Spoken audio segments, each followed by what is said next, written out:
ಈ ವಿಡಿಯೋಲಿ 34th ಆರ್ ಕ್ವಶನ್ ಮಾಡ್ತೀನಿ. ಓಕೆ, ಅದನ್ನ ಸಪರೇಟ್ ಆಗಿ ಬರ್ದಿದ್ದೀನಿ. ಓಕೆ, ಇಲ್ಲಿ ಸಾಲ್ವ್ ಮಾಡೋಣ. ಓಕೆ, ಅವ್ರು ಕೊಟ್ಟಿರೋದು ನೋಡ್ರಿ, an arithmetic progression consist of 37 terms. Okay, ಆ ಎಪಿ ಅಲ್ಲಿ ಎಷ್ಟು ಟರ್ಮ್ಸ್ ಇದಾವಂತೆ? 37 ಟರ್ಮ್ಸ್ ಇದಾವೆ. ಓಕೆ, ಈಗ ಅವ್ರು ಏನ್ ಕೊಟ್ಟಿದ್ದಾರೆ? If the sum of its 3 middle terms is 225. ಅವ್ರು ಕೊಟ್ಟಿರೋದೇನು? Sum of its 3 middle terms. 3 middle terms ಬಂದ್ಬಿಟ್ಟು ಓಕೆ ಎಷ್ಟಂತ ಕೊಟ್ಟಿದ್ದಾರೆ ಅವರು? 225 ಅಂತ ಕೊಟ್ಟಿದ್ದಾರೆ. ಆಮೇಲೆ ಇನ್ನೊಂದು ಏನ್ ಕೊಟ್ಟಿದ್ದಾರೆ? Sum of its last 3 terms ಬಂದ್ಬಿಟ್ಟು 429 ಅಂತ ಕೊಟ್ಟಿದ್ದಾರೆ. Sum of its last 3 terms ಬಂದ್ಬಿಟ್ಟು 429 ಅಂತ ಕೊಟ್ಟಿದ್ದಾರೆ. ಈಗ ಏನ್ ಮಾಡ್ಬೇಕು ನಾವು? ದೆನ್ ಫೈಂಡ್ ದ ಪ್ರೋಗ್ರೆಷನ್ ಅಂದ್ರೆ ನಥಿಂಗ್ ಬಟ್ ಎಪಿ ನ ಕಂಡಿಡಿಬೇಕು, ಅಂದ್ರೆ ಆ ಸೀರೀಸ್ ನ ಕಂಡಿಡಿಬೇಕು. ಓಕೆ, ಸೊ ಈಗ ನಾವು ಫಸ್ಟ್ ಏನ್ ಮಾಡ್ಬೇಕಂದ್ರೆ ಮಿಡಲ್ ಟರ್ಮ್ ಕಂಡಿಡ್ಬೇಕು ಫಸ್ಟ್. ಈಗ ನೀವು ನೋಡಿದ್ರೆ ಇಲ್ಲಿ ಓಕೆ, ನಾವು ಎಷ್ಟು ಮಿಡಲ್ ಟರ್ಮ್ ಕಂಡಿಡ್ಬೇಕು? 3 ಮಿಡಲ್ ಟರ್ಮ್ಸ್ ಕಂಡಿಡ್ಬೇಕು. ಓಕೆ, ಸೊ ಫಸ್ಟ್ ನಾವ್ ಏನ್ ಮಾಡೋಣ? ಒಂದು ಮಿಡಲ್ ಟರ್ಮ್ ಕಂಡಿಡಿಯೋಣ. ಸೊ ನಾರ್ಮಲ್ ಆಗಿ ಮಿಡಲ್ ಟರ್ಮ್ ಕಂಡಿಡಿಯಕ್ಕೆ ಫಾರ್ಮುಲಾ ಏನು? ಮಿಡಲ್ ಟರ್ಮ್ ಬಂದ್ಬಿಟ್ಟು okay is equal to n plus 1/2 ಟೂತ್ ಟರ್ಮ್. ಓಕೆ, ಇದು ಫಾರ್ಮುಲಾ. ಯಾವಾಗ? n ವ್ಯಾಲ್ಯೂ ಬಂದ್ಬಿಟ್ಟು ಆಡ್ ಇದ್ದಾಗ. ಓಕೆ, n ಅಂದ್ರೆ ಏನು? Number of terms.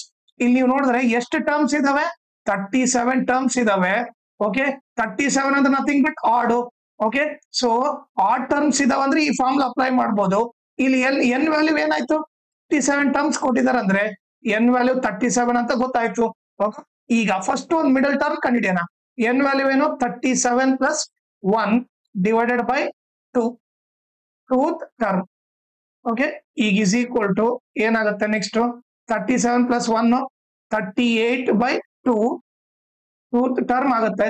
ಈಗ ನೀವು ನೋಡಿದ್ರೆ 2 1 ಜಾ 2 19 ಜಾ. ಓಕೆ, ಸೊ ಈಗ ಏನಾಯ್ತು? ಮಿಡಲ್ ಟರ್ಮ್ ಯಾರು? ಒಂದು ಮಿಡಲ್ ಟರ್ಮ್ ಬಂದು 19th ಟರ್ಮ್ ಅಂತ ಗೊತ್ತಾಯ್ತು.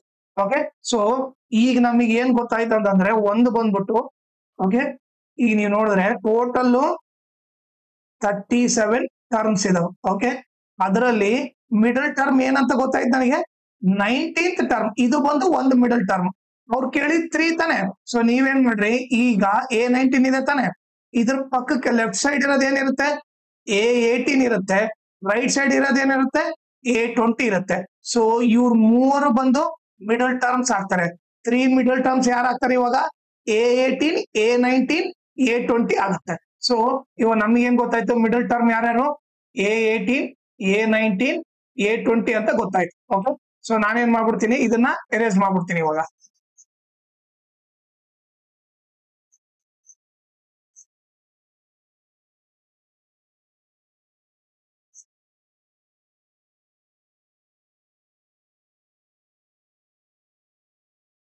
ಓಕೆ, ಈಗ ನಾವು ಕೊಟ್ಟಿರೋದು ಬರ್ಕೊಳ್ಳೋಣ. ಕೊಟ್ಟಿರೋದು ಏನವರು? Sum of its 3 middle terms ಬಂದ್ಬಿಟ್ಟು ಓಕೆ ಅವರು 225 ಅಂತ ಕೊಟ್ಟಿದ್ದಾರೆ. ಈಗ ಮಿಡಲ್ ಟರ್ಮ್ ಯಾವ್ಯಾವ ಗೊತ್ತಾಯ್ತು? A18 A19 A20. ಇವ್ರು ಮೂವರ್ನ ಆಡ್ ಮಾಡಿದ್ರೆ ಓಕೆ, ಮೂವರ್ನ ಆಡ್ ಮಾಡಿದ್ರೆ ಎಷ್ಟು ಬರುತ್ತಂತೆ? 225 ಬರುತ್ತಂತ ಗೊತ್ತಾಯ್ತು. ಓಕೆ, ಈಗ ನಿಮಗೆ ಏನ್ ಗೊತ್ತಿರ್ಬೇಕಂದ್ರೆ ಎಕ್ಸಾಂಪಲ್ ಈಗ A10 ಇತ್ತು ಅನ್ಕೊಳ್ರಿ, ಇದನ್ನ ಏನೇನ್ ಬರೀಬಹುದು ಅಂದ್ರೆ A ಪ್ಲಸ್ ಈ 10 ಇದೆ ತಾನೆ, ಅದಕ್ಕೆ ಒಂದು ಕಡಿಮೆ ಮಾಡ್ಬಿಟ್ಟು 90 ಅಂತ ಬರ್ದ್ಬಿಡ್ರಿ. ಓಕೆ, A7 ಇತ್ತು ಅನ್ಕೊಳ್ರಿ, A ಪ್ಲಸ್ 7 ಇತ್ತು ಅನ್ಕೊಳ್ರಿ, ಅದಕ್ಕೆ ಒಂದು ಕಡಿಮೆ ಮಾಡ್ಬಿಟ್ಟು 60 ಅಂತ ಬರಿಬಹುದು. ಸೊ A7 ನ A ಪ್ಲಸ್ 60 ಅಂತ ಬರಿಬಹುದು, A10 ನ A ಪ್ಲಸ್ 90 ಅಂತ ಬರಿಬಹುದು. ಈ ಬೇಸಿಕ್ ಗೊತ್ತಿರ್ಬೇಕು. ಸೊ ಅವಾಗ A18 ನ ಏನಂತ ಬರಿಬಹುದು? A ಪ್ಲಸ್ 17D ಅಂತ ಬರಿಬಹುದು. A19 ನ ಏನಂತ ಬರಿಬಹುದು? A ಪ್ಲಸ್ 18D ಅಂತ ಬರಿಬಹುದು. ಅದೇ ರೀತಿ A20 ನ ಏನ್ ಬರಿಬಹುದು? A ಪ್ಲಸ್ 19D ಅಂತ ಬರಿಬಹುದು. ಇಸ್ ಈಕ್ವಲ್ ಟು 225 ಅಂತ ಗೊತ್ತಾಯ್ತು. ಓಕೆ, ಸೊ ಈಗ ಏನ್ ಮಾಡ್ತೀನಿ? ಇದನ್ನ ಎರೇಸ್ ಮಾಡ್ಬಿಡ್ತೀನಿ. ಓಕೆ, ಈಗ ನೀವು ನೋಡಿದ್ರೆ ಆಡ್ ಮಾಡಿದ್ರೆ A ಪ್ಲಸ್ A ಏನಾಗುತ್ತೆ? 3A ಆಗುತ್ತೆ. ಓಕೆ, ಇವಾಗ ನಾವು ಏನೇನ್ ಆಡ್ ಮಾಡ್ಬೇಕು? 17D 18D 19D. ಓಕೆ, ಈಗ ನಾವು ಆಡ್ ಮಾಡೋಕೆ 17 18 19. ಸೊ ಏನಾಗುತ್ತೆ? 9 ಪ್ಲಸ್ 8 17 ಆಯ್ತು. 17 ಪ್ಲಸ್ 7 24 ಆಯ್ತು. ಹೌದಾ? 9 plus 8 17 17 plus 7 24 2 plus 1 3 3 plus 1 4 4 plus 1 5 ಎಷ್ಟಾಯ್ತು? ಪ್ಲಸ್ 54D ಅಂತ ಗೊತ್ತಾಯ್ತು. ಇದನ್ನ ಎರೇಸ್ ಮಾಡ್ಬಿಡ್ತೀನಿ. ಈಸ್ ಈಕ್ವಲ್ ಟು 225 ಅಂತ ಗೊತ್ತಾಯ್ತು. ಓಕೆ, ಈಗ ನೀವು ನೋಡ್ರಿ, ಇದು ಈ 3 ನಂಬರ್ 3 ಟೇಬಲ್ ಅಲ್ಲಿ ಹೋಗುತ್ತಾ? ಸೊ ಏನ್ ಮಾಡ್ರಿ, ಡಿವೈಡ್ ಬೈ 3 ಮಾಡ್ರಿ. ಸೊ ಅವಾಗ ಏನಾಗುತ್ತೆ, ಇದು ಎ ಆಗುತ್ತೆ. ಓಕೆ, ಇದು ಕ್ಯಾನ್ಸಲ್ ಮಾಡಿದ್ರೆ 3 1 ಜಾ 3 ಆಗುತ್ತೆ, 2 ಉಳಿತು, 24 3 8 ಜಾ 24 18D. ಇಲ್ಲಿ ಕ್ಯಾನ್ಸಲ್ ಮಾಡಿದ್ರೆ 3 7 ಜಾ 21 1 ಉಳಿತು, 3 5 ಜಾ 15. ಸೊ ಈಗ ಡಿವೈಡ್ ಬೈ 3 ಮಾಡಿದ್ರೆ ಈ ಈಕ್ವೇಶನ್ ಬರುತ್ತೆ. ಇದು ಒಂದು ಈಕ್ವೇಶನ್. ಓಕೆ, ಸೊ ನಾನೇನ್ ಮಾಡ್ತೀನಿ, ಇಲ್ಲಿ ಈಕ್ವೇಶನ್ ಬರ್ಬಿಡ್ತೀನಿ. a plus 18D is equal to 75. ಇದು ಬಂದು ಈಕ್ವೇಶನ್ 1. ಓಕೆ, ಈಗ ನೆಕ್ಸ್ಟ್ ಏನ್ ಕೊಟ್ಟಿದ್ರೆ ಅದನ್ನ ಬರ್ಕೊಂತೀನಿ ಇವಾಗ.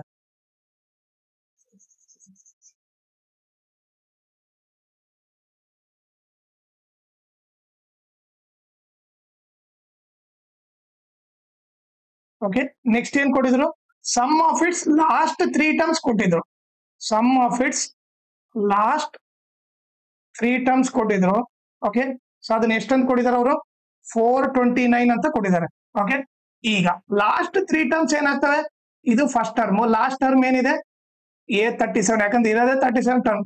ಲಾಸ್ಟ್ 3 ಟರ್ಮ್ಸ್ ಅಂದ್ರೆ ಇವು 3 ಆಗ್ತಾನೆ, A35 A36 A37. ಸೊ ಏನ್ ಬರಿಬಹುದು, A35 plus A36 plus A37 ಬಂದ್ಬಿಟ್ಟು ಏನಾಗುತ್ತೆ 429 ಅಂತ ಗೊತ್ತಾಯ್ತು. ಈಗ A35 ನ ಏನಂತ ಬರಿಬಹುದು, A ಪ್ಲಸ್ 34D ಅಂತ ಬರಿಬಹುದು. A36 ನ A ಪ್ಲಸ್ 35D ಅಂತ ಬರಿಬಹುದು. A ಪ್ಲಸ್ A37 ಏನ್ ಬರಿಬಹುದು, A ಪ್ಲಸ್ 36D ಅಂತ ಬರಿಬಹುದು. ಇಸ್ ಈಕ್ವಲ್ ಟು 429 ಅಂತ ಗೊತ್ತಾಯ್ತು. ಓಕೆ, ಈಗ ಏನ್ ಮಾಡ್ತೀನಿ, ಇದನ್ನ ಎರೇಸ್ ಮಾಡ್ತೀನಿ. ಈಗ ನೋಡ್ರಿ, A plus A plus A ಏನಾಗುತ್ತೆ 3A ಆಗುತ್ತೆ, ಪ್ಲಸ್ ಈಗ D ಏನಿದೆ 34D 35D 36D. ಓಕೆ, 34 35 36 ಇವ್ರನ್ನೆಲ್ಲ ಆಡ್ ಮಾಡಿದ್ರೆ ಏನಾಗುತ್ತೆ, 6 ಪ್ಲಸ್ 4 10 10 ಪ್ಲಸ್ 5 15 ಆಯ್ತು. ಈಗ 1 carry, 3 plus 3 6 6 plus 3 9 9 plus 1 10. So ಎಷ್ಟಾಯ್ತು, 105D is equal to, okay ಇದನ್ನ ಎರೇಸ್ ಮಾಡ್ತೀನಿ, ಇಸ್ ಈಕ್ವಲ್ ಟು ಎಷ್ಟು 429. ಓಕೆ, ಈಗ ನೀವು ನೋಡಿದ್ರೆ ಇವು ಎಲ್ಲವೂ 3 ಟೇಬಲ್ ಅಲ್ಲಿ ಹೋಗುತ್ತೆ. ಸೊ ಏನ್ ಮಾಡ್ತೀನಿ, ಡಿವೈಡ್ ಬೈ 3 ಮಾಡ್ತೀನಿ. ಸೊ ಅವಾಗ ಏನಾಯ್ತು, A ಪ್ಲಸ್, ಓಕೆ 105 ಅಂದ್ರೆ ಏನಾಗುತ್ತೆ, 3 3 ಜಾ 9 1 ಉಳಿತು 15 3 5 ಜಾ 15 35D ಇಸ್ ಈಕ್ವಲ್ ಟು, ಇದು ಕೂಡ 3 ಟೇಬಲ್ ಅಲ್ಲಿ ಹೋಗುತ್ತೆ. 3 1 ಜಾ 3 ಎಷ್ಟು ಉಳಿತು, 1 ಉಳಿತು 12 3 4 ಜಾ 12. ಓಕೆ, ಆಮೇಲೆ 3 3 ಜಾ 9. ಓಕೆ, ಇದು ಬಂದ್ಬಿಟ್ಟು ಏನಾಯ್ತು, ಈಕ್ವೇಶನ್ 2 ಆಯ್ತು. ಓಕೆ, ಅದನ್ನ ಇಲ್ಲಿ ಬರ್ದ್ಬಿಡ್ತೀನಿ.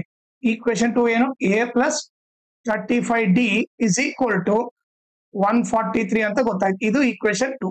ಓಕೆ, ಸೊ ನಾನೇನ್ ಮಾಡ್ತೀನಿ ಇವಾಗ, ಇದಿಷ್ಟು ಎರೇಸ್ ಮಾಡ್ಬಿಡ್ತೀನಿ.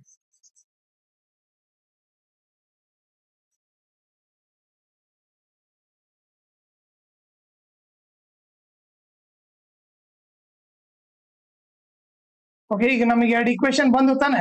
ಓಕೆ, ಸೊ ನಾವೇನ್ ಮಾಡೋಣ ಇವಾಗ, ಅವೆರಡು ಈಕ್ವೇಶನ್ ಸಾಲ್ವ್ ಮಾಡೋಣ. Solve 1 and 2, equation 1 and 2 solve ಮಾಡೋಣ. ಓಕೆ, ಅದೇನ್ ಕೊಟ್ಟಿದ್ದಾರೆ, A plus 18D is equal to 75. ಇನ್ನೊಂದು ಬಂದ್ಬಿಟ್ಟು A plus 35D is equal to 143. ಇದು ಈಕ್ವೇಶನ್ 1 2. ಓಕೆ, ಈಗ ಎಲಿಮಿನೇಷನ್ ಮೆಥಡ್ ಮಾಡ್ಬೇಕಂದ್ರೆ, ಓಕೆ ಯಾವ್ದಾದ್ರು ಒಂದ್ ನಂಬರ್ ಸೇಮ್ ಇರ್ಬೇಕು. ಐದರ್ A ಆದ್ರೂ ಸೇಮ್ ಇರ್ಬೇಕು, ಇಲ್ಲ D ಆದ್ರೂ ಸೇಮ್ ಇರ್ಬೇಕು. ಇಲ್ಲಿ A ಸೇಮ್ ಇದೆ, ಸೊ 2 ಪ್ಲಸ್ ಇದೆ. ಸೊ ಪ್ಲಸ್ ಇದ್ದ ಕ್ಯಾನ್ಸಲ್ ಆಗಲ್ಲ. ಸೊ ನಾವೇನ್ ಮಾಡ್ತೀವಿ, ಸೈನ್ ಚೇಂಜ್ ಮಾಡ್ತೀವಿ. ಇದು ಪ್ಲಸ್ ಇರೋದ್ ಮೈನಸ್ ಆಯ್ತು, ಪ್ಲಸ್ ಇರೋದ್ ಮೈನಸ್, ಇಲ್ಲಿ ಕೂಡ ಪ್ಲಸ್ ಇರೋದ್ ಮೈನಸ್. ಸೊ ಇವಾಗ ಏನಾಯ್ತು, plus A minus A cancel ಆಯ್ತು. ಈಗ ಒಂದು ಪ್ಲಸ್ ಮೈನಸ್ ಇದ್ದಾಗ ಗ್ರೇಟರ್ ನಂಬರ್ ಸೈನ್ ಹಾಕ್ಬಿಟ್ಟು ಸಬ್ಟ್ರಾಕ್ಟ್ ಮಾಡ್ತೀನಿ. 35 ಅಲ್ಲಿ 18 ಹೋದ್ರೆ ಏನಾಗುತ್ತೆ, 17 ಆಗುತ್ತೆ. Minus 17D is equal to, okay ಒಂದು ಪ್ಲಸ್ ಮೈನಸ್ ಇದ್ದಾಗ ಗ್ರೇಟರ್ ನಂಬರ್ ಸೈನ್ ಹಾಕಿ ಸಬ್ಟ್ರಾಕ್ಟ್ ಮಾಡಬೇಕು. ಓಕೆ, 143 ಅಲ್ಲಿ 75 ಹೋದ್ರೆ ಎಷ್ಟಾಗುತ್ತೆ ನೀವೇ ನೋಡ್ರಿ. ಈಗ 13 ಅಲ್ಲಿ 5 ಹೋದ್ರೆ 8 ಆಯ್ತು. ಓಕೆ, 13 ಅಲ್ಲಿ 5 ಹೋದ್ರೆ ಇದು 3 ಆಗುತ್ತೆ. ಓಕೆ, ಸೊ ಮತ್ತೆ ಇಲ್ಲಿ ಬಾರೋ ಮಾಡ್ತೀನಿ. ಈಗ 13 ಅಲ್ಲಿ 7 ಹೋದ್ರೆ ಎಷ್ಟಾಗುತ್ತೆ, 6 ಆಗುತ್ತೆ. ಓಕೆ, ಇಲ್ಲಿ 13 ಅಲ್ಲಿ 5 ಹೋದ್ರೆ 8 ಆಯ್ತು. ಓಕೆ, ಇಲ್ಲಿ 4 3 ಆಯ್ತು, 13 ತಗೊಂಡೆ. ಓಕೆ, ಇದು 0 ಆಗ್ಬಿಡುತ್ತೆ. 13 ಅಲ್ಲಿ 7 ಹೋದ್ರೆ ಎಷ್ಟು, 6. ಸೊ 68 ಆಯ್ತು. ಓಕೆ ಸೊ ಏನ್ ಬಂತು 68 ಬಂತು. ಈಗ ನೆಕ್ಸ್ಟ್ ಕ್ಯಾಲ್ಕುಲೇಟ್ ಮಾಡೋಣ. ಈಗ ಡಿ ಇಸ್ ಈಕ್ವಲ್ ಟು ಏನಾಗುತ್ತೆ -68.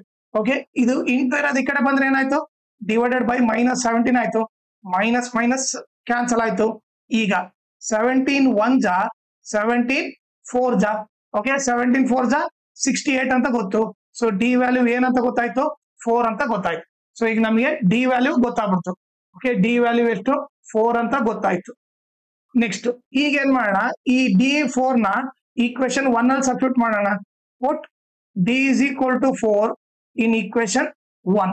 ಓಕೆ ಈಗ ಈಕ್ವೇಶನ್ 1 ಏನಿದೆ a plus 18D is equal to 75. Okay ಈಗ ನಾನು ಇಲ್ಲಿ ಬರಿತೀನಿ a plus 18 into D ಇದಲ್ಲಿ ಏನ ಬರಿಬೇಕು 4 ಬರಿಬೇಕು 75. a plus 18 4 ಎಷ್ಟು 72 is equal to 75. ಈ ಪ್ಲಸ್ 72 ಆ ಕಡೆ ಹೋದ್ರೆ -72 ಆಗುತ್ತೆ. ಓಕೆ ಸೊ ಅವಾಗ ಎ ವ್ಯಾಲ್ಯೂ ಏನಾಗುತ್ತೆ ಎ ವ್ಯಾಲ್ಯೂ ಬಂದ್ಬಿಟ್ಟು 3 ಆಗುತ್ತೆ. ಓಕೆ 75 72 ಹೋದ್ರೆ 3. ಸೊ ಡಿ ವ್ಯಾಲ್ಯೂ ಗೊತ್ತಾಯ್ತು, ಎ ವ್ಯಾಲ್ಯೂ ಕೂಡ ಗೊತ್ತಾಯ್ತು. ಈಗ ನೆಕ್ಸ್ಟ್ ಈಗ ಏನ್ ಮಾಡೋಣ, ಈಗ ಎ ಡಿ ಗೊತ್ತಾದ್ರೆ ನಾವು ಎ ಪಿ ಕಂಡುಹಿಡಿಬಹುದು. ಓಕೆ